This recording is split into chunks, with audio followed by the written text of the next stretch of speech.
All right. Hello, everybody, and welcome back to another episode of the Wealth Building for Dummies podcast. My name is Kyle Demian. I am joined with Renji Matthew as always. And today we're going to be talking about retirement and how when you retire matters. And more specifically, we're actually going to look back and basically do a case study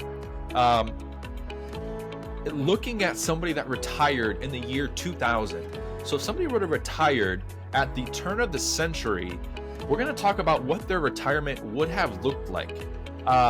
Reason being, at the turn of the century, the market was down 3 consecutive years, 2000, 2001, and 2002. So we're going to talk about the impact that this would have had on somebody's retirement accounts should they would have retired right around the turn of the century. So I'm going to share my screen, and we're going to dive into this together and just look at the numbers.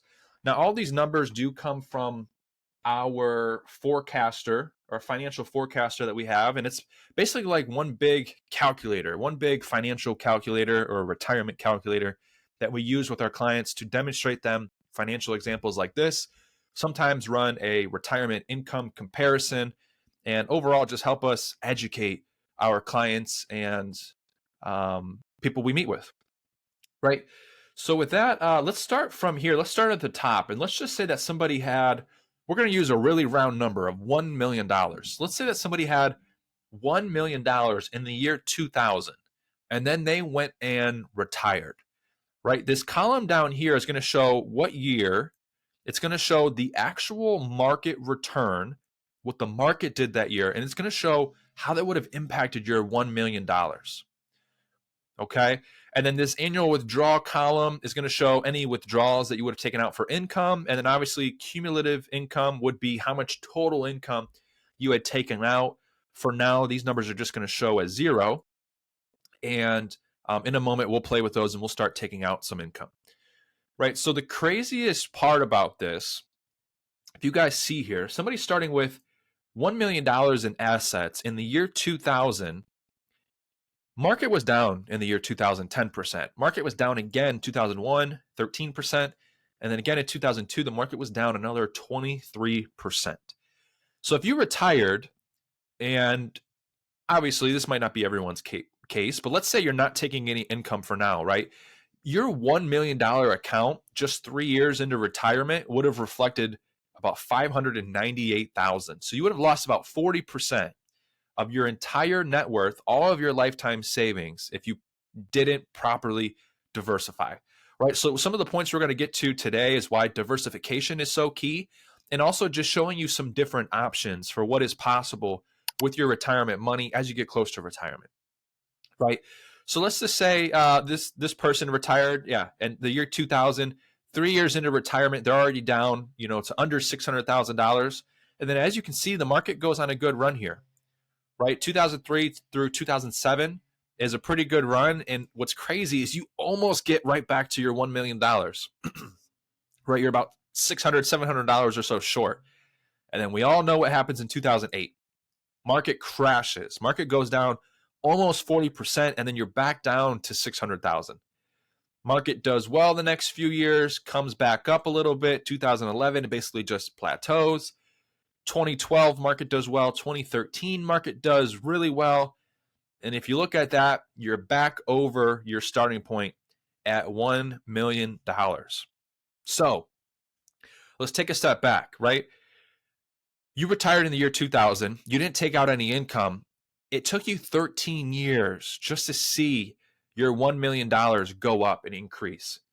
By 2013, finally, you're over $1 million again. You're at 1.2 million. Right?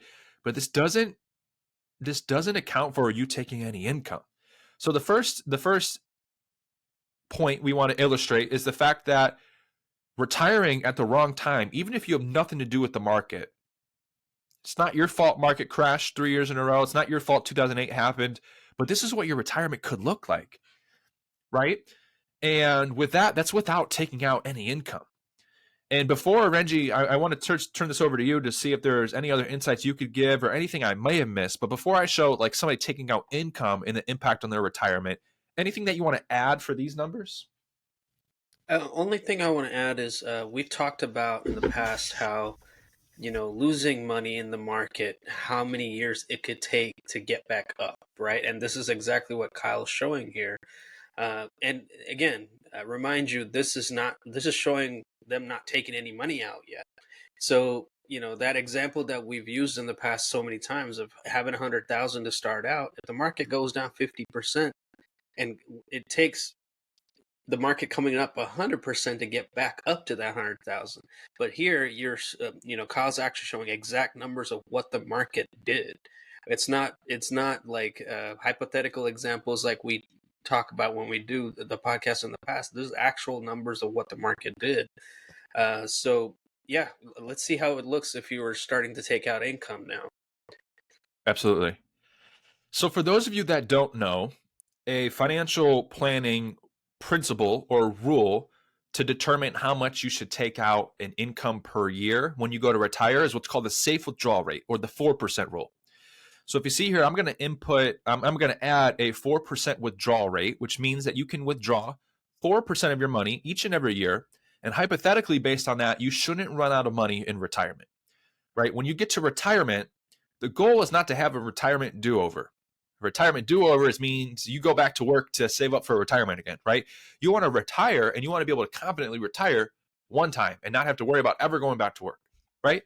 So how do we make sure that happens? That's what financial planning has said for, I don't know how long it's been around, but the safe withdrawal rate has been the 4% rule for a good amount of time. So doing that, you can see the only thing that changed, the balances will change, obviously, because now we're also taking out $40,000 a year of income. Okay, and this is just a flat $40,000. If we think about it, if we did a fluctuating 4%, if you have less money every single year, 4% of 528,000 is different than 4% of the initial 1 million. Right. But for most people with their retirement income, they want to see the same income every year. If not, they want this actually to go up to keep up with inflation. Right. So hopefully what I said there I didn't say it too fast or didn't go over your head. But when you retire with income, right, if you've got monthly bills and if you still have a mortgage, or if you're renting, or maybe you don't have a mortgage or rent, you're still going to have other bills like insurance payments, food, groceries, right? When you're retired, maybe you want to travel. Maybe you want to spoil the grandkids. You're still going to have some expenses, and right. And ideally, you want your income to go up over time, not to stay stagnant. For this purpose, we're just going to keep a flat, even $40,000. Okay. And with that, if we scroll down, you can see you start with $1 million. We just talked about what happens to your account if there is no income withdrawals. You can see here, because you are withdrawing income, when you're not taking out any money in 2013, you break even with your 1 million, right? If you're taking out $40,000 a year, instead you've only got about $460,000 inside of this account. So there's a huge, huge difference, right? Over time, the market does kind of pick back up and continue to do well. 2022, we have another market crash, but you can see at the end of 23 years, you've taken out $40,000 a year. And you've still always fluctuated between $300,000 to $400,000, maybe even $500,000 in your account, right? So you're doing okay. And now this is the amount where, God forbid, whenever you pass away, this is what you're leaving to your loved ones. So this allows you to accomplish two goals. You're taking out your income, right? You have some flexibility to take out more if you need to, but then also, God forbid, whenever you pass away, this is what you're leaving to your loved ones. Okay, so not too bad. But this is also if you started with $1 million. Okay, now what most people don't realize is, let's say we went up to a 5% withdrawal rate, right? 4%, 5%, no big deal, right? It seems like such a small number. It's not going to make a huge impact. On your income, it makes a pretty big impact. That's an extra $1,000, or it's an extra $10,000 a year that you would be taking out $50,000 a year of your retirement account, right? And remember, why did we use 4% initially? 4% is what's been deemed the safe withdrawal rate. You can safely withdraw 4% of your assets, and you should not run out of money prior to your death, prior to passing away. Right? But what happens when we go with 5%? In this same scenario, if you withdrew 5% out of your retirement accounts, what happens here? In the year 2021, this account goes negative. And this shows you still taking out $50,000 a year. For the purpose of this calculator, I'm not the whiz that created this, but I don't know how to adjust these numbers. But if your account runs negative and you start going into negative, 29,000, this is your balance, right? No, you go to zero and you don't have any income anymore. So what this means, if you retired in the year 2000 and you withdrew 5% of your portfolio every year, or even $50,000 a year, 20 years into retirement, you're broke. You don't have any more money. You don't have any more retirement fund. This retirement fund goes away, right? So this is exactly why the safe withdrawal rate was established, to protect people from having to worry about running out of money in retirement and then having to go back to work. Because look, now you would lose out on this $50,000 a year of income. I'm going to turn these columns gray because you don't have them anymore. Right. So this is the impact of retirement income strategizing and making sure that your retirement income is going to last as long as you do.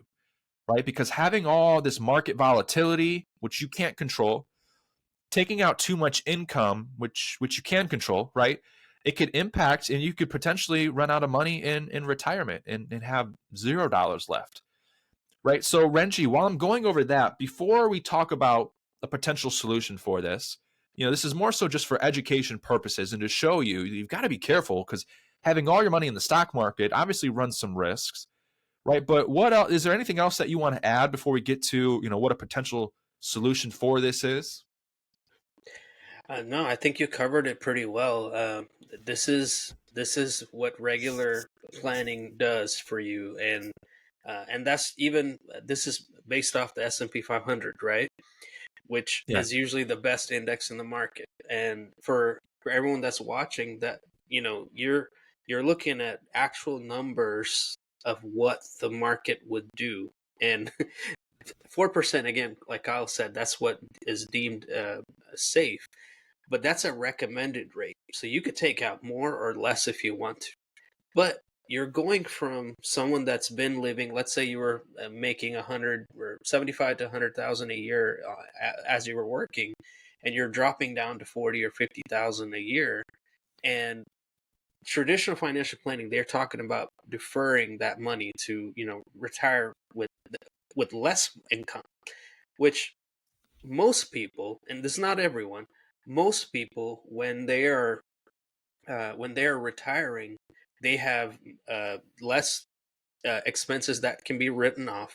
They have grandkids they probably want to spend money on, and go traveling and stuff like that. All of these things that they put aside to wait till retirement. So if you're retiring with less money, how are you going to be able to do that?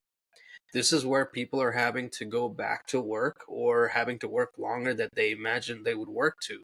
So hopefully here you guys will see an example of one way to keep your money protected. Not maybe not all, at least partial of it. So go ahead, Kyle. I think this is a good time to go into that. Perfect. Yeah. So with that, what is a potential solution? I'm going to make the screen slightly larger to kind of zoom out. One of the things you can do is, number one, proper diversification can help solve, some of these problems, right? So where should you potentially look to diversify to? And that would be this account over here, which we call an IRA with the floor.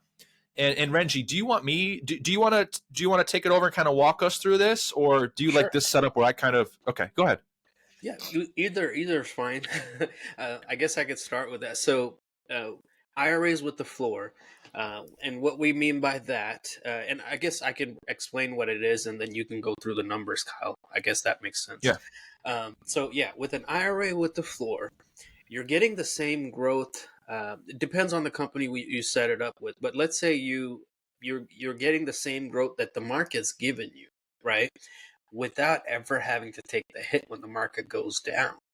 Because you saw in the example that Kyle showed, if you were taking out money with what the market's actually doing, eventually, if you start taking out more than that recommended 4%, you're going to run out of money. What was it, 20 years, right, Kyle? In the Yeah. example you showed? Yeah. So For 5 years now, or 5%. Yeah. yeah, and that's with the market losses and everything. You taking the hit when the market goes down and all that stuff. But imagine if you had the same type of growth, but you never had to take the hit when the market went down. this is where we go back to that example that we use a lot is if you had 100,000, if the market went down to 50%, you're at 50,000. If the market went back up 50%, you're at 75, but you would have to go up 100% to get back up to 100. But in that same scenario, if you had market protection, just like these IRAs with the floors do, when the market goes down 50%, you're still at 100. Now, when the market goes up 50, you're at 150, and that's just 1 year. So imagine how much more you would have when you compound that over several years. And again, that's just a hypothetical, but Kyle here is going to show you actual numbers of what it would look like if you had your money in protected accounts. In an IRA, just the same type of IRA that you have there. The only difference is here you have a floor. And when I say floor, your principal you put in and the growth is protected. You never go below that when the market goes down. Go ahead, Kyle. Show them the numbers. I think it would make a lot more sense. Perfect. Yeah. So with that, you could see here, I highlighted this whole column, right? Because this is the year of 2000. And so scrolling across and looking at this, we'll keep the same, market account up, and then we'll have the IRA with the floor right next to it to compare. So you can see, and if you have your money inside of the market account, the market's down 10%, right? But with the IRA with the floor, instead of losing that 10%, you don't lose anything. You just lock in those gains, right? When the market picks back up, and let's take off any withdrawals for now. And then here, so when the market, once again, 2001, 0% floor, right? You don't have that 13% loss. 2002, market was down 23%, 0% floor. You don't lose that 23%, right? So you always stay at $1 million. And what does this do for your money over the long term? It eliminates that break-even burden, which is required, which Renji talked about earlier, right? When the market goes down 50%, you need a 100% return to get back to break-even. If your account doesn't go down at all, you don't have to cover those losses and to get back to the point where you're breaking even. You're just picking right back up at your $1 million that you started at, right? And what we always talk about with our clients, it does not make sense to have all of your money inside of these accounts. Realistically speaking, some of these accounts won't allow us to have all of your money inside of one of these accounts because diversification, you don't want all of your eggs in one basket. But for the safe money, the money that you want outside of the market, the money that you want protected from loss, that's the money that would go inside of this account. And traditionally, for people that are getting to retirement, your recommended diversification strategy is like 50-50, 50% stocks, 50% bonds. And what that would look like is that 50% that would go to bonds, these IRA accounts with a floor are a much better alternative based on the math, right? Bonds do provide you a little bit of risk mitigation, but the returns just aren't going to be there like this IRA account with a floor would have. So you've got a floor return, meaning you'll never go below 0%. And then you can see there's other years comparing, just kind of going down where you may earn 15%, 5%, 1, 8, 2, 14, right? It is based on the market, and these are just hypothetical numbers. So nothing on here is a guarantee or a projection of what's going to happen in the future. This is just looking historically. And also with this, we tend to tell people that these accounts will average 6, 7, 8% rates of returns. The market over time, will average 7 to 10%. The real return of the market over the last 30 years has been 7.3%. And that is data that was found by the Motley Fool in an article that they did a couple of years ago, or a year or two ago. And we'll actually have a podcast on that coming out later this week, talking about the difference between the real return and the average return and what that means, because most people don't realize that there's an actual difference. We'll talk about that later. But just using this and looking at the data, I mean, compare the accounts after, any year that you want. In 2012, over here, over here, I'm not looking at the right screen.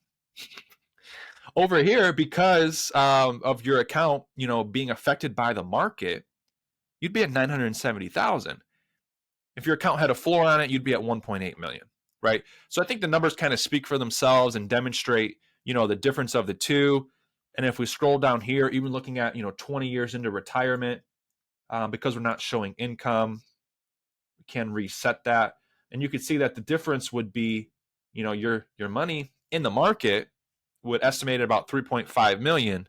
This is projecting your money inside of an account with the floor would be at about 4.8 million, right? So a pretty significant difference. And this is all just from removing market risk, but also still allowing your money a chance to grow at market-like returns, right?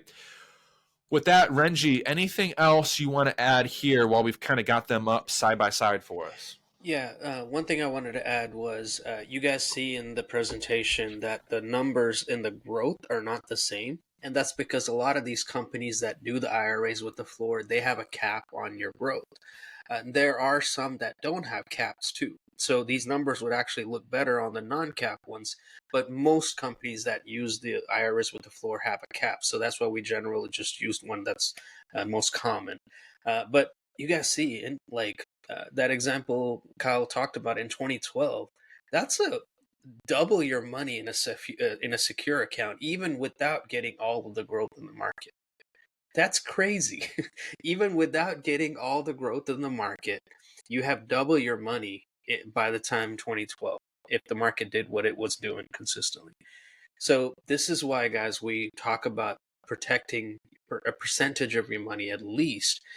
And we've talked about, it depends on how old you are and how close you are to retirement. Because the closer you are to retirement, you want less risk, right?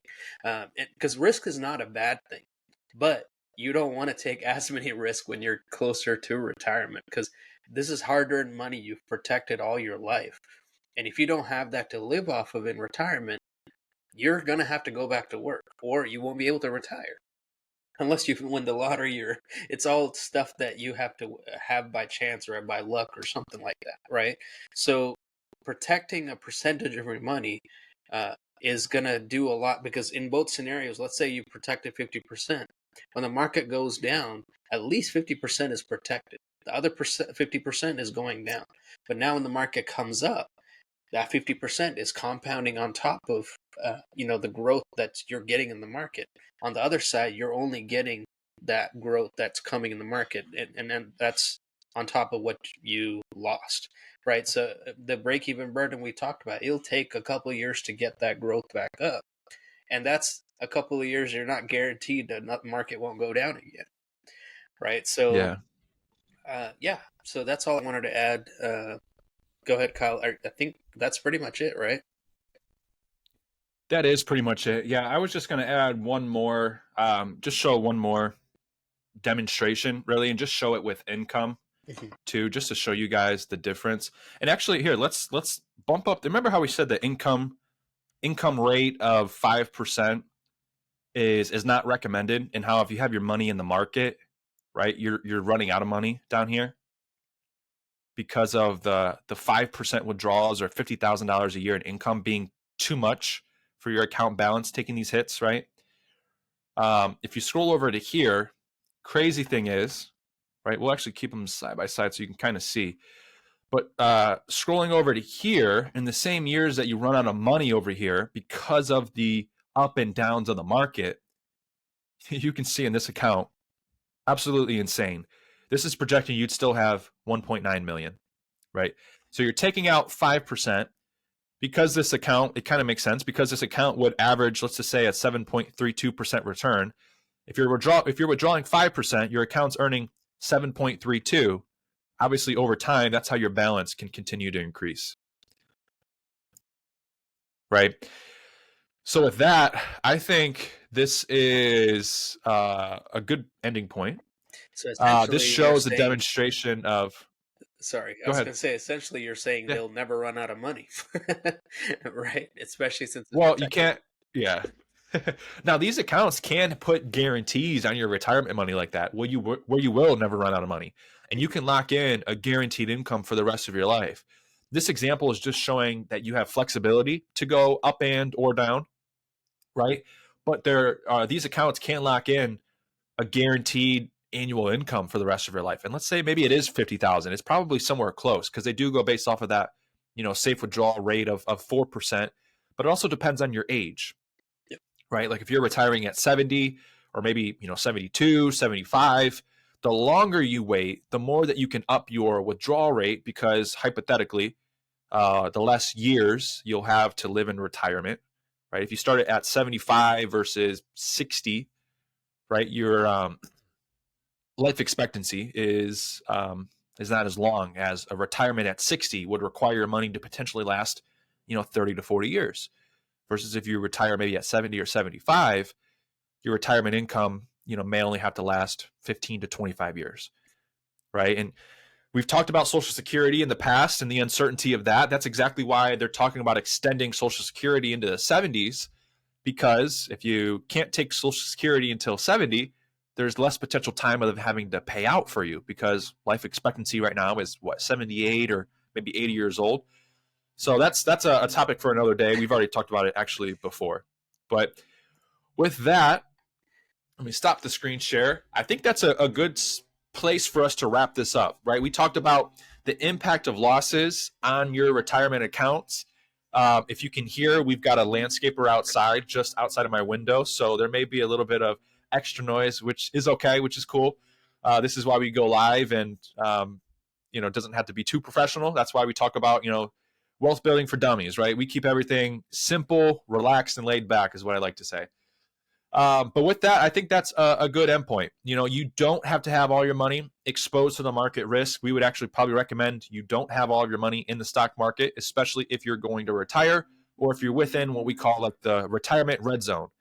You're 5 years to retirement, or you're 5 years after retirement. Though that 10-year time span is so important to make sure that you're protecting your retirement assets that you've worked so hard for and saved up for all of your life. So with that, Renji, anything you want to wrap us up with? No, I think you did a good job of covering everything. Perfect. So with that, if Renji and I could ever be of help to you guys, this type of retirement income strategizing that we do is what we do and help clients with. We both have access to this calculator to show you and run the numbers for you to see if it makes sense, or to see what is the best recommendation for you. So if we could ever be of any assistance, we have links on our social media for you guys to book a free discovery call just to see where you're at. There is no cost to you. We're not even sure if we can help you yet. If we can help you, we'd be sure to let you know if there's any fees in these plans. You guys don't ever have to pay us anything. Some of these plans can have some fees on it, but I'll tell you, most don't. Typically, if you elect for one of the plans that have fees, the reason that there's a fee is that there is an extra benefit or an extra perk for you, right? So we'll disclose and go over all of that. And as always, thank you guys for tuning in. Be sure to like, comment, and subscribe. If you got something good out of this show, make sure to share it with a friend, or share it with somebody that's maybe close to retiring. That's probably who would get the most benefit out of this podcast. Thank you guys for tuning in. We'll see you on the next episode. Thank you.